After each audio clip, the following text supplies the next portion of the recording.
Hi, I'm Rachel, and this is my AM reading for Friday, March 11th, 2022, though it is definitely going up on a Saturday.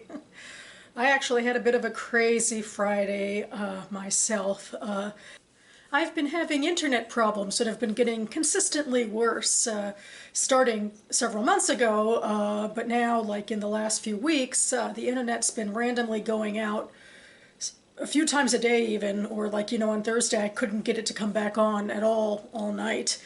And so finally in the morning I called Verizon, my company, to fix the problem, and I stayed home taking the day off work so that a tech could come, and then like behind the scenes I think people were trying to get the router to work properly, and they said that they made some changes behind the scenes and texted me that it should be fixed, and then the tech came and did a bunch of finagling with my wires, because I have a DSL connection. I think I have to because of the building I live in.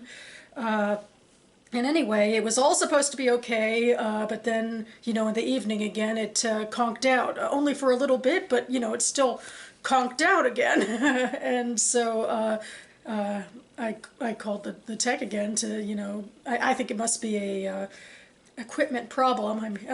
I'm assuming. Of course, it's not really my job to fix it, just to pay for it if it gets fixed. But it can be rather frustrating, to not have internet when you rely on it for so much stuff, and you never know when it's going to go out. So yeah, all that to say, I hope I can get this video up. With that in mind, I think I'll try to make this a little shorter than usual. We'll see how I do. Usually that just means I ramble as much or more than usual. Anyway, I'll start as always with the next story that I'm reading in this collection by Dorothy Parker that I've been reading from since last May. I read one story per AM reading video. And this week I'm up to, let's see if I can say the whole title correctly. From the Diary of a New York Lady, During Days of Horror, Despair, and World Change. It is another satirical story. I feel like more than anything, it's more hitting you on the head. Maybe I'm feeling like it's a bit too much even. I have less patience for it now after today, because, that title denotes, serious world events. The story was in fact written in 1933, which made me assume that it was about Hitler's ascent to power in Germany. Because even though they didn't know in 1933 where exactly that would lead, you knew enough about the demagoguery going on with that. And of course, these diary entries from the New York Lady are completely vapid and are about, her party life. And, there's just lots of italics and lots of adjectives and lots of just shallow, insipid gossip and fighting. And like at the end of several, she says, I tried to read a book and I couldn't. Basically, I guess hammering home the point of just how shallow this character is. And then there's also, some sort of throwaway line to one of her friends being distressed about another country. But meanwhile, when she would read the news, she'd say, well, the most important thing is such and such gossip or whatever. So yeah, we get the picture, not very connected to world events. And it just fits a little bit of a stereotypical Dorothy Parker woman. A lot of the women in these stories are shallow and vapid and seem to have little interest in anything beyond their social lives. So fine, I get it. Next, I finished my first official read of March, which is The Wandering Jew, Israel and the Search for Jewish Identity by Micah Goodman, which I held up last week. I talked a lot last week about how I assumed that this book would ultimately come to progressive American Judaism as a middle ground between Israeli ultra-Orthodox religiosity and secularism, but I grossly misjudged how much this author wanted to talk about, distinctly Israeli forms of religion and culture. To the point where one might wonder why he published this book in an English translation in America anyway. In fact, that's something my breakaway group in my Synagogue's Israel Book Club talked about a bit, like, who exactly is this book for? I think my group in particular had a fair bit of frustration with Goodman's message. This insistence on blocking off Israeli religion as though you can't connect Jewish religion to, 2,000 years of history. He has, it's a very philosophical book, and I guess maybe I'm not the only one who's kind of turned off by that. My people in my group talked a bit about, he makes these boxes and kind of forces people into them. For me, I think I was punching a little above my pay grade with this one, where I feel like I understand some concepts, and, he goes back into, the philosophies and, thought processes of like early Zionists and others. But it was more difficult for me to kind of put it all together in a row, or maybe it's just because of being with this book club of fellow Jews who are, if anything, more educated than I am. So, that can always, I guess, be challenging and humbling. I think I talked about it even last week, realizing I'd get myself in this situation. So really, what I did a lot with is, nod and take in ideas and agree with the group. I didn't actually participate much with this book, which made it a, I think, informative book club experience that I liked, but maybe not as overall satisfying as feeling confident in my own voice beyond what they were saying, although I think I did pretty well with my Goodreads review afterward, although I very much deliberately waited till after the book club because I really wanted to, incorporate some of their ideas. And so, yeah, I mean, that's interesting in and of itself, this experience with the book, which is a little bit far beyond what this actual book is about. I don't think that it would be of much interest to even all Jews, let alone others. But starting next month, we will be moving from nonfiction in the Israel Book Club to fiction, which kind of excites me, and I hope that I'm kind of using it to vamp myself up a little to say I want to participate more, that I can feel more confident in my team fiction, verifieds. So anyway, I'm looking forward to the transition next month. The next book that I talked about last week and officially finished this week is TIAMAT'S Roth by James S.A. Corey. I think I said Wrath weird. Anyway, this is the penultimate novel in the 9-book series for The Expanse. This is a sci-fi series taking place in the 24th century. It's a spacefaring series. It starts off by, going into how humanity has, expanded and colonized, Mars and the Belt and the different class and cultural and political issues that engenders. But the inciting incident starting from book 1 is the discovery of some alien technology that apparently was thrown at Earth, billions of years ago, but then got stuck in a loop around Saturn on the moon Phoebe. And anyway, we're 8 books in, so there's been a lot of changes along the way. We are now in a world where there's a wormhole to inhabitable planets, like, several systems of inhabitable planets that humanity has now trekked off to. There's been, major upheavals in our societal structures, including with the Laconian Empire, which is a militant dictatorial empire that, wants to, have this unifying vision, stringent vision for humanity led by the High Council Winston Duarte, who is kind of turning himself into an immortal using this alien technology. And on that front, the aliens and the tech and the whatever, the small stuff that we could find out, they could find out through these books, it hints to, massive power and genocide between ancient civilizations. I mean, insofar as we can figure out what's going on, but the Laconian method for dealing with that is basically to strongman the unknown aggressors, like to say, we see how, you make things work, and sometimes, you do crazy things with us, from, suspending the laws of physics. This is a very scientifically accurate series, to, ghosting ships and so forth, making them go Dutchmen, but we're gonna, we're gonna prove our supremacy over you. It's, kind of ridiculous, and it leads to things in this book, particularly when they have some power amassed even from their dealings with the alien tech, and adding it to combining it with human tech. And so that's a major part of this book is the Laconian Empire versus the unknown aggressors, but it's a rather one-sided fight with some some Laconians going but not really understanding what they're erring about against. But we are following actual characters. The characters we followed throughout the entire series is predominantly the Rocinante crew. They're a crew of kind of grunts. A diverse set of grunts that find themselves sort of thrust into the action ever since the protomolecule, the alien tech, was discovered. And in this book, they're largely involved with the rebellion against the Laconian Empire, which is, after all, quite dictatorial and forcing its will on everyone else. It's a propaganda machine. Arguably, the main character, the captain, James Holden, is a captive on Laconia.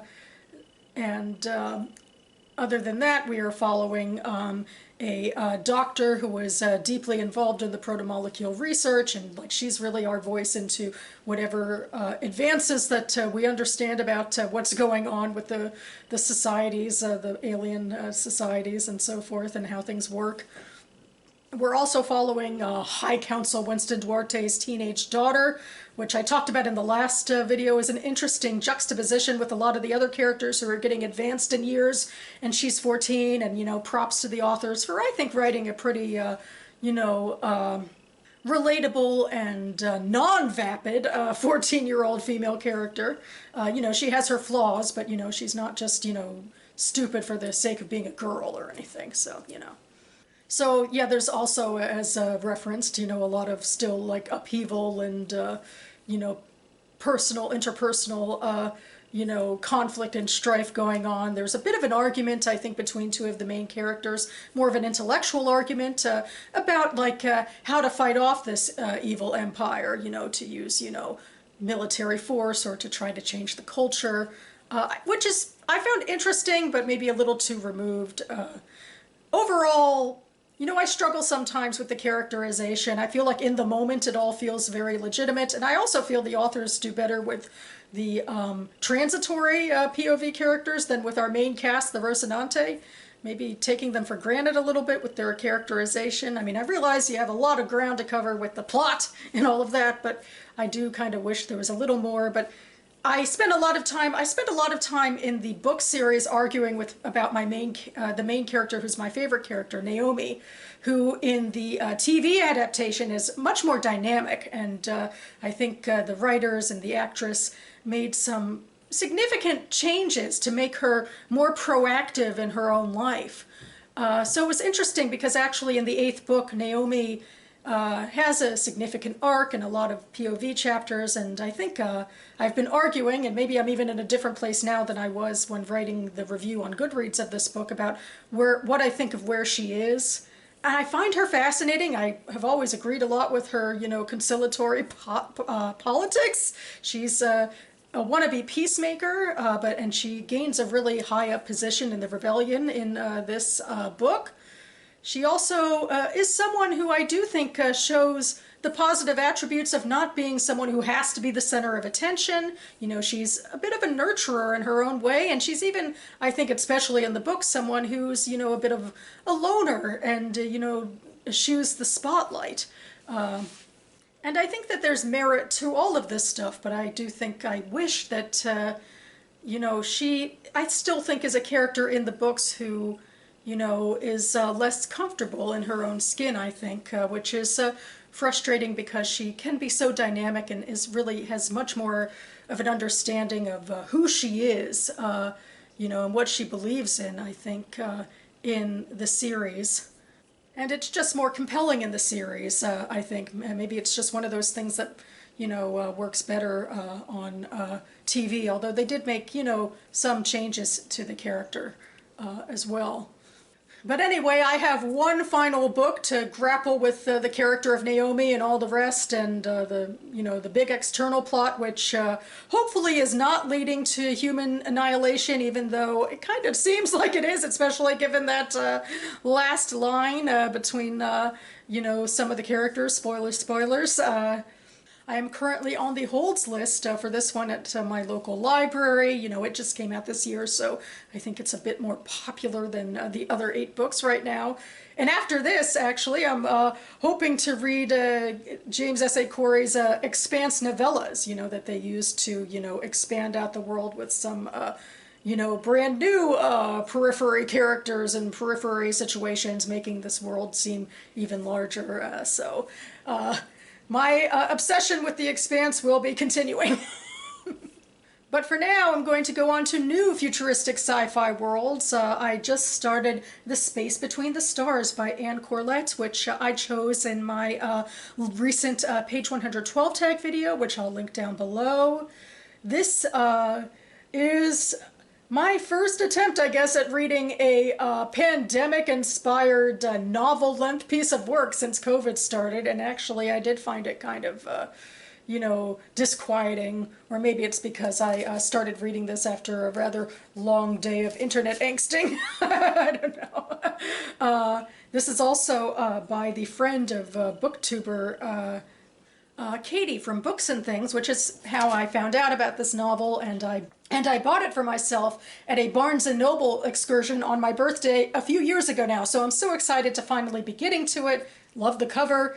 Yeah, it's still really early days. What's happened is we have a Station 11 style pandemic that has hit humanity much harder than COVID has hit us, even harder than the Georgian flu hit the world in Station 11. Sorry, I seem to have some hiccups, but trying to edit them out. But anyway, the Georgian flu wiped out all but 2% of the population, and this pandemic has knocked out everybody but a percentage point.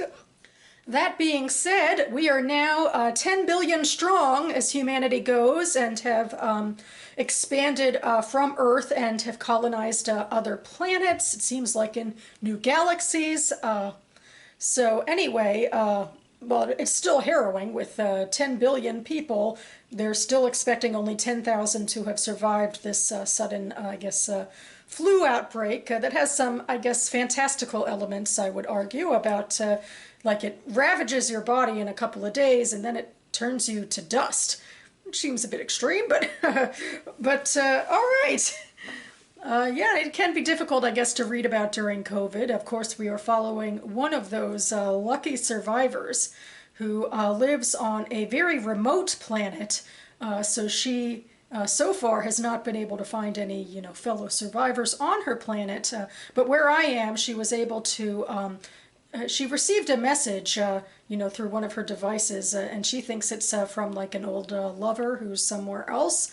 And she's wondering, or, desperately holding on to the possibility that maybe he survived as well. Like right now, it's extreme isolationism and, just trying to, find some sort of, companionship. There's a lot of, musing about, what it is, to be alone in this sort of situation, just, I guess I can't imagine how else you might even start to grapple with something as huge as this when, all communications are down because almost everyone is dead.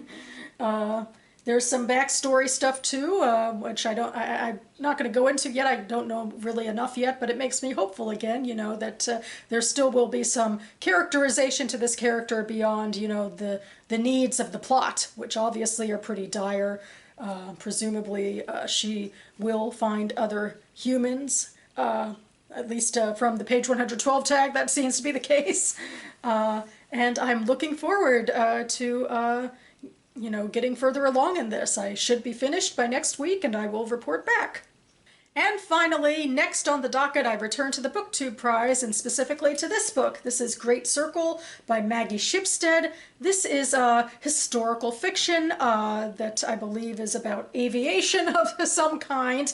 And just recently, it was announced as a contender for the Women's Prize long list. So that's also very exciting.